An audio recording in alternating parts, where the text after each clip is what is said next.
ಮಾನ್ಯ ರಾಜ್ಯಪಾಲರು ಮುಖ್ಯಮಂತ್ರಿ ಸಿದ್ದರಾಮಯ್ಯನವರ ಮೇಲೆ ಪ್ರಾಸಿಕ್ಯೂಷನ್ಗೆ ಅನುಮತಿಯನ್ನು ಕೊಟ್ಟಿದ್ದಾರೆ. ಹೀಗಾಗಿ ರಾಜ್ಯದಲ್ಲಿ ಸಾಕಷ್ಟು ರೀತಿಯಾದಂತಹ ಕೋಲಾಹಲ ಸೃಷ್ಟಿಯಾಗಿದೆ.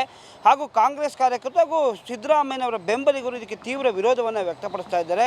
ಈ ವಿಚಾರವಾಗಿ ಮಾತಾಡೋಕ್ಕೆ ಹಿಂದುಳಿದ ವರ್ಗಗಳ ಜಾಗೃತಿ ವೇದಿಕೆ ರಾಜ್ಯಾಧ್ಯಕ್ಷರಂತಹ ಶಿವರಾಮ್ ಅವರು ಇದ್ದಾರೆ. ಬನ್ನಿ ಒಟ್ಟಿಗೆ ಮಾತಾಡೋಣ. ಸರ್ ನಮಸ್ತೆ ಸರ್. ಮೊದಲನೇದಕ್ಕೆ ಈಗಾಗಲೇ ರಾಜ್ಯಪಾಲರು ಅನುಮತಿ ಕೊಟ್ಟಿದ್ದಾರೆ ಪ್ರಾಸಿಕ್ಯೂಷನ್ಗೆ. ಈಗಾಗಲೇ ಈ ಹಿಂದೇನೂ ಕೂಡ ಸಿದ್ದರಾಮಯ್ಯನವರ ಪರವಾಗಿ ಸಾಕಷ್ಟು ಹೋರಾಟಗಳನ್ನ ಮಾಡ್ಕೊಂಡು ಬಂದಿದೆ. ಈ ಒಂದು ಬೆಳವಣಿಗೆ ಬಗ್ಗೆ ನಿಜಕ್ಕೂ ನಮಗೆ ಭಾಳ ನೋವಾಗ್ತಾ ಇದೆ. ರಾಜ್ಯಪಾಲರು ಈ ಥರ ಒಂದು ನಿರ್ಧಾರ ತೆಗೆದುಕೊತಾರೆ ಅಂತ ನಾವು ನಿಜಕ್ಕೂ ನಿರೀಕ್ಷೆ ಮಾಡಿರಲಿಲ್ಲ. ಯಾಕೆಂದರೆ 40 ವರ್ಷದ ರಾಜಕಾರಣದಲ್ಲಿ ಒಂದೇ ಒಂದು ಕಪ್ಪು ಚುಕ್ಕೆ ಇಲ್ಲ ಸಿದ್ದರಾಮಯ್ಯನವ್ರಿಗೆ. ಇಡೀ ಶೋಷಿತ ಸಮುದಾಯಗಳ ನಾಯಕತ್ವವನ್ನು ವಹಿಸಿಕೊಂಡು ಎಲ್ಲ ಸಮುದಾಯದ ಬಡವರುಗಳಿಗೆ, ದಲಿತರಿಗೆ, ಹಿಂದುಳಿದವ್ರಿಗೆ, ಅಲ್ಪಸಂಖ್ಯಾತರಿಗೆ ಒಂದು ಧ್ವನಿಯಾಗಿ ಶಕ್ತಿಯನ್ನು ಕೊಟ್ಟಿದ್ದಂಥವ್ರು. 10 ವರ್ಷ 2ನೇ ಬಾರಿ CM ಆಗಿ ಕೂಡ 5 ಗ್ಯಾರಂಟಿಗಳ ಮೂಲಕ ಬಡ ಜನತೆಗೆ ಒಂದು ಒಳ್ಳೆಯ ಬದುಕನ್ನು ನೀಡ್ತಾಯಿದ್ರು. ಸೊ ಇಂಥ ಒಂದು ವ್ಯಕ್ತಿತ್ವ ಇರುವಂಥ ವ್ಯಕ್ತಿಯನ್ನು ರಾಜಕೀಯ ಹುನ್ನಾರದಲ್ಲಿ ಅವ್ರನ್ನ ಮುಗಿಸುವಂಥ ರೀತಿ ಇದೆಯಲ್ಲ ರಾಜಕೀಯವಾಗಿ, ಅದು ನಿಜಕ್ಕೂ ಭಾಳ ನೋವಾಗ್ತದೆ ಮತ್ತು ಭಾಳ ವೇದನೆ ಆಗುತ್ತೆ.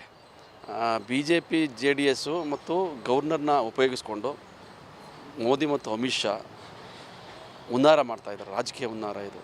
ಉದ್ದೇಶ ಏನಂದರೆ ಸಿದ್ದರಾಮಯ್ಯನ ವೈಯಕ್ತಿಕವಾಗಿ ಟಾರ್ಗೆಟ್ ಮಾಡ್ತಾಯಿದ್ದಾರೆ. ಕಾರಣ ಇಷ್ಟೇ, ದಕ್ಷಿಣ ಭಾರತದಲ್ಲಿ ಕೋಮುವಾದದ ವಿರುದ್ಧ, ಜಾತಿವಾದದ ವಿರುದ್ಧ ಭಾಳ ದೊಡ್ಡ ಮಟ್ಟದಲ್ಲಿ ಧ್ವನಿ ಎದ್ದವರು ಸಿದ್ದರಾಮಯ್ಯನವರು. ಅವ್ರನ್ನ ರಾಜಕೀಯವಾಗಿ ಮುಗಿಸಿದ್ರೆ ಮಾತ್ರ ನಾವು ಇಲ್ಲಿ ತಳ ಉರ್ಲಿಕ್ಕೆ ಸಾಧ್ಯ ಅಂತ BJPಗೆ ಮನವರಿಕೆ ಆಗಿದೆ. ಸೊ ಆ ಕಾರಣಕ್ಕಾಗಿ ಇಲ್ಲಿ ಅಡ್ಡಿಯಾಗಿರೋದು ದಕ್ಷಿಣ ಭಾರತದಲ್ಲಿ ಸಿದ್ದರಾಮಯ್ಯನವರು BJPಗೆ ಕೋಮುವಾದಕ್ಕೆ. ಸೊ ಆ ಕಾರಣಕ್ಕಾಗಿ ಏನು ಮಾಡ್ತಾರೆ, ಸಿದ್ದರಾಮಯ್ಯನವ್ರನ್ನೇ ಮುಗಿಸ್ಬಿಟ್ರೆ ನಾವು ಇಲ್ಲಿ ತಳ ಉರ್ಬೋದು ಅನ್ನೋ ಉದ್ದೇಶಕ್ಕೆ ಗವರ್ನರ್ನ ಬಳಸ್ಕೊಂಡು ಇವತ್ತು ಪ್ರಾಸಿಕ್ಯೂಷನ್ಗೆ ಅನುಮತಿ ಕೊಡೋದ್ರ ಮೂಲಕ ಒಂದು ಷಡ್ಯಂತ್ರವನ್ನು ಮಾಡಿದ್ದಾರೆ. ಸರ್, ಹೀಗಾಗಿ ಸಿದ್ದರಾಮಯ್ಯನವರ ಪರವಾಗಿ ಯಾವ ರೀತಿ ಆತ್ಮಸ್ಥೈರ್ಯ ತುಂಬ್ತೀರಿ ಅಂತೇಳಿ ಈಗಾಗಿ ಸಾಕಷ್ಟು ಸಿದ್ದರಾಮಯ್ಯನವರ ಒಂದು ಬೆಂಬಲಿಗರು, ಹಿಂದುಳಿದ ವರ್ಗದವರು ಇರ್ಬೋದು, ಜಾತ್ಯತೀತವಾಗಿ ಅವ್ರದ್ದೇ ಆದಂತಹ ಪಳೆ ಇದೆ. ಖಂಡಿತ ನಾವು ಈಗಾಗಲೇ ಬೆಳಗ್ಗೆ ದೊಡ್ಡ ಮಟ್ಟದ ಒಂದು ಹೋರಾಟವನ್ನು ಕೂಡ ಮಾಡಿದ್ದೀವಿ. ಬೆಂಕಿ ಹಚ್ಚಿ ಪ್ರತಿಭಟನೆ ಮಾಡಿರುವಂಥದ್ದು. ಅಂದರೆ ಅದರ ಉದ್ದೇಶ ಏನು ಅಂದರೆ, ಅದರ ಇಂಡಿಕೇಷನ್ ಏನಂದರೆ ಇಡೀ ಕರ್ನಾಟಕಕ್ಕೆ ಈ ಜ್ವಾಲೆಯಾಗಿ ಈ ಹೋರಾಟ ವ್ಯಾಪಿಸ್ತದೆ. ಏಕೆಂದರೆ ಒಂದು ಅಹಿಂದ ನಾಯಕತ್ವವನ್ನು ನಾಶ ಮಾಡಿಕೊಟ್ಟಿದ್ದಾರೆ ಗವರ್ನರು. ಸಂವಿಧಾನದ ಬಾಹಿರವಾಗಿ ಪ್ರಜಾಪ್ರಭುತ್ವ ಕಗ್ಗೊಲೆಯನ್ನು ಗವರ್ನರ್ ಮೂಲಕ ಕೇಂದ್ರ ಸರ್ಕಾರ BJP ಮಾಡ್ತಾಯಿದೆ.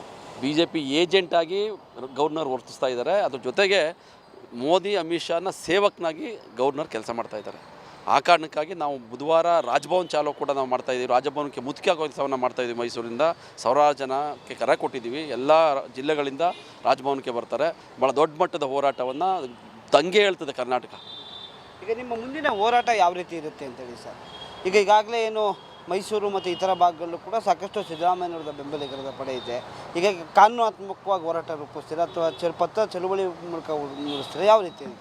ಈಗ ಕಾನೂನಾತ್ಮಕವಾಗಿ ಸರ್ಕಾರ ಮಾನ್ಯ ಮುಖ್ಯಮಂತ್ರಿಗಳು ಕ್ರಮ ತಗೋತಾರೆ. ನಾವು ಬೀದಿ ಹೋರಾಟವನ್ನು ಮಾಡುವ ನಿಟ್ಟಿನಲ್ಲಿ ಗವರ್ನರ್ ವಿರುದ್ಧ, BJP ವಿರುದ್ಧ, ಏನು ಅಹಿಂದ ವಿರುದ್ಧ ಇವರೆಲ್ಲ ನಿಂತಿದ್ದಾರೆ.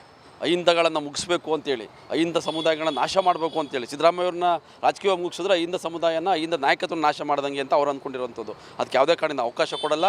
ದಂಗೆ ಹೇಳ್ತದೆ. ಇವತ್ತು ಮೈಸೂರಿನಿಂದ ಪ್ರಾರಂಭ ಆಗಿದೆ, ಬೆಳಿಗ್ಗೆ ಇಡೀ ರಾಜ್ಯಕ್ಕೆ ವ್ಯಾಪಿಸ್ತದೆ. ನಾವು ಭಾಳ ಗಟ್ಟಿ ಧ್ವನಿಯಲ್ಲಿ ಸಿದ್ದರಾಮಯ್ಯ ಸಾಹೇಬ್ರ ಜೊತೆ ನಿಲ್ತೇವೆ. ರಾಜಭವನಕ್ಕೆ ಮುಖ್ಯ ಆಗೋ ಕೆಲಸವನ್ನು ನಾಡಿದ್ದು ಮಾಡ್ತಾ ಇದ್ದೇವೆ.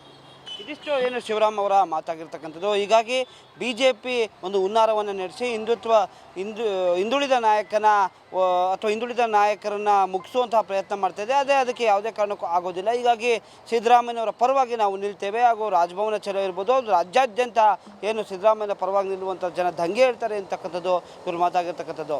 ಕ್ಯಾಮ್ರಾಮನ್ ಸತೀಶ್ ಜೊತೆ ಯಶಸ್ ಮತ್ತು ನ್ಯೂಸ್ ಕನ್ನಡ, ಮೈಸೂರು.